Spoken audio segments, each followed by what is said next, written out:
If it is not a BrickHeadz, then what exactly is it? They don't really have a proper name, so I just call it Moko Style, after the name of the creator, but they are also referenced as Moko's LEGO character building system. They are designed to replicate Nendoroids, which are small figurines that are usually based on anime characters. That is a bit out of your field. True, but during my last replay of Custom Robo Arena, I got the idea to build one of the main characters from it in Moko Style, that being Liv.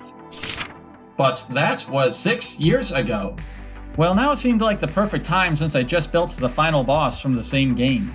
Fair enough. An immediate concern for this build was the color scheme, but another issue was stability. While Moko is able to design extremely intricate models, they do utilize some quite unconventional building techniques, as well as a few illegal ones. Illegal building techniques are those that stress pieces beyond their intended limitations, which can cause them to become damaged or break. Correct.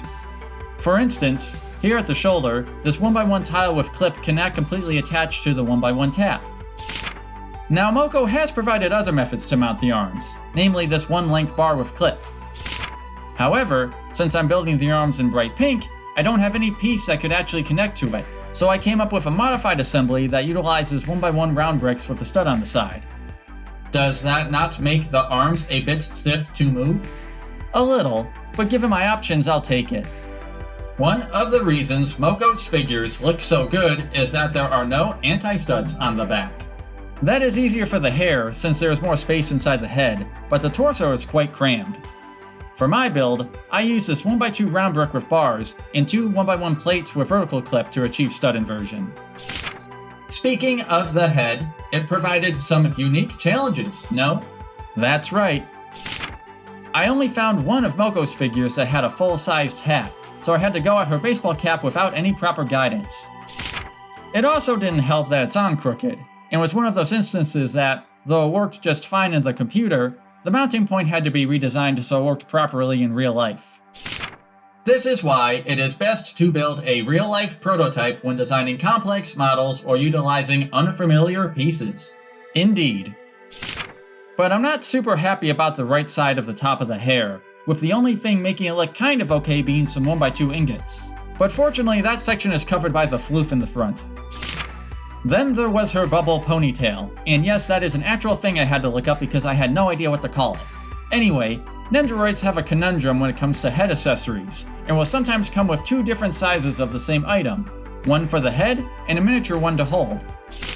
For Liv, the first bubble is sized to her head, while the rest are sized to her body. Unfortunately, those 1x1 angled bar plate things don't come in reddish brown, but transparent clear gets the job done well enough. The assembly is a bit fragile, but I suppose it comes with the territory.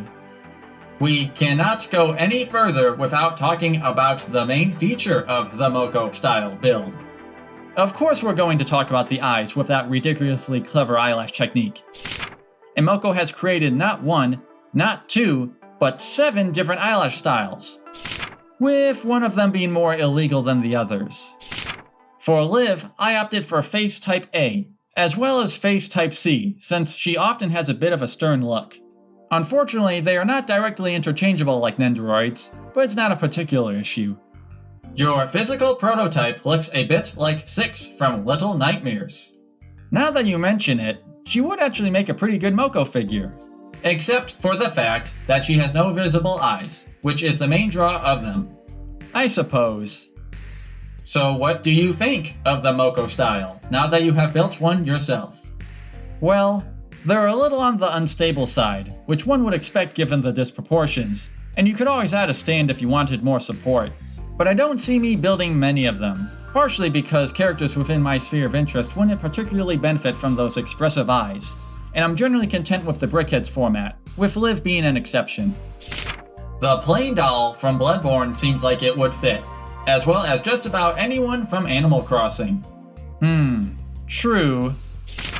But there's also the fact that the Moko style is not my original concept, which is why I will not be distributing instructions or the studio file for Liv.